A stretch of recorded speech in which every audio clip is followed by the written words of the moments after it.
ఇవన్నీ దృష్టిలో పెట్టుకోండి. ఏదన్నా రూల్కి అగెన్స్ట్ ఉంటే చెప్పండి, ఈసారి రూల్కి అగెన్స్ట్ ఉంటే ఓకే వీళ్ళు అగ్రి, కానీ మీరు ఇష్టం చేస్తే కరెక్ట్గా ఎందుకు చెప్తున్నట్టే మీ అందరికి తెలియాలి.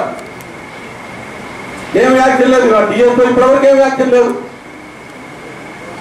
ఇంకోటి చెప్తాను, లాస్ట్ గవర్నమెంట్లో 2022లో ఎక్కడన్నా టీచర్ ఉద్యోగం చేయాలంటే టెట్ పాస్ కావాలా, పాస్ కావాల్సిన అవసరం లేదా చెప్పండి. డిఓ గారు ఎక్కడ ఉన్నారు, వచ్చారా?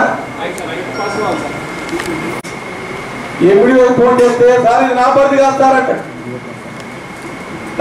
నేను కన్ఫ్యూజన్ ఉన్నా, అది ఏంటిది ఇది ఏమన్నట్టు జిల్లా కలెక్టర్ అంట. మరి జిల్లా కలెక్టర్ ఉంటే డిపిఓ పోస్ట్ ఎందుకు?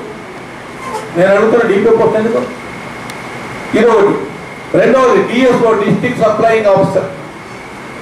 మా దగ్గర బల్మూరులో 2000 బ్యాగులు పోయినాయి. ఏంటివి? ప్యాడీ వడ్లు దొరికింది ఎక్కడ? వనపర్తిలో. ఈ సంఘటన జరిగి 3 నెలలు అయింది.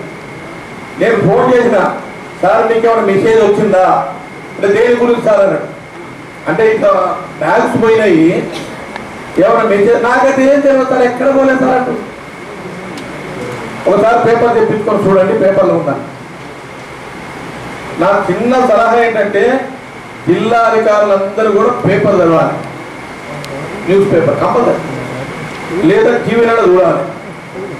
నేను చెప్పేంత వరకు ఆయన తెలియదు, నాకే 2 డేస్ తెచ్చి ఆయనకి 8 రోజులు తెచ్చి పైన ఏం యాక్సిడెంట్ మేమేం చేస్తాం సార్ పోయి, అది మాకు సంబంధం లేదు సార్.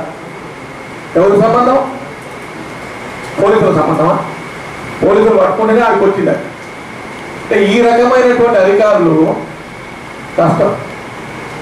మారండి, గవర్నమెంట్ మారింది, మీరు మారాలి. రెండవది, అందరికి మీ ముందు మీకు కూడా తెలవాలి కొన్ని విషయాలు. బిల్డింగ్స్ ఉన్నాయా? అన్ని జిల్లాలో ఎన్ని హాస్టల్స్ ఉన్నాయి? బీసీ వెల్ఫేర్ హాస్టల్ 20 సార్, మొత్తం 28 sir. Post matric pre matric కలిపి ప్రీ మెట్రిక్ లో 16 గవర్నమెంట్ హాస్టల్స్ ఉన్నాయి సార్, 4 ప్రైవేట్ ఉన్నాయి. పోస్ట్ మెట్రిక్ మొత్తం 8 ప్రైవేట్ సార్. పోస్ట్ మెట్రిక్ 8 ఉన్నాయి, 8 బిల్డింగ్స్ ఉన్నాయా? బిల్డింగ్స్ ప్రైవేట్ బిల్డింగ్లు ఉన్నాయి. అవును సార్. ప్రీ మెట్రిక్ ఏమున్నాయి? ప్రీ మెట్రిక్ లో 4 ఉంది సార్. జిల్లాలో 16 government building sir, 4 private buildings. 16 government building, 4 మాత్రం ప్రైవేట్ బిల్డింగ్స్. వాటి ప్రపోజల్ ఏమైనా పంపారా గతంలో? పంపాను సార్. 1,85,00,000కు కమిషన్ అంతా మొదటి పంపాము రిపేర్స్ దానికని. దాని బడ్జెట్ ఏం రాలేదు సార్. దీంట్లో డిలాపిడేటెడ్ కండిషన్ అంటే కూలిపోవడానికి సిద్ధంగా ఉన్నాయి. 3 ఉన్నాయి సార్. కూలిపోవడం అంటే మొత్తానికి కూలిపోవడం కాదు సార్, రిపేర్స్ మాత్రం లేదు, కొద్దిగా పడడం లాంటివి ఉంది సార్. దాంట్లో ఇప్పుడు స్టూడెంట్స్ లేరు, బోర్డర్స్ లేరు. ఒక్కదాన్ని తీయించాము సార్, ఒక్కదాన్ని తీయించాం. ఎక్కడ ఉన్నాయి అది? అది చెప్తాను సార్. నేను కూడా డీటెయిల్ చూడలేదు, నేను కొత్తగా వచ్చాను సార్.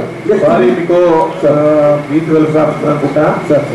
కొండనాగుల్లో బీసీ వెల్ఫేర్ హాస్టల్లో స్టూడెంట్ ఉండటం లేదు. ఇది ఎప్పటి నుంచి అంటే ఎప్పటి నుంచమ్మా? ఎప్పుడు గారు 2 నెలల నుంచి లేదు. అవును సార్. అది వినండి అమ్మా, ఒక్క నిమిషం వినండి. నేను జిల్లాధికారులకు ఏం చెప్తున్నానంటే, అంటే నేను కామెంట్ చేయకూడదు కానీ చేయాల్సిన పరిస్థితి. 2 సంవత్సరాల నుంచి hostel building dilapidated condition about to collapse. దాంట్లో మీ అధికారులకు ఎవరు తెలియదు, తెలిసినా పట్టించుకోరు. గతంలో ఉన్న ప్రజాప్రతినిధులు పట్టించుకోలే, అధికారులు పట్టించుకోలే, ఎక్కడ ఏముందని తెలియదు.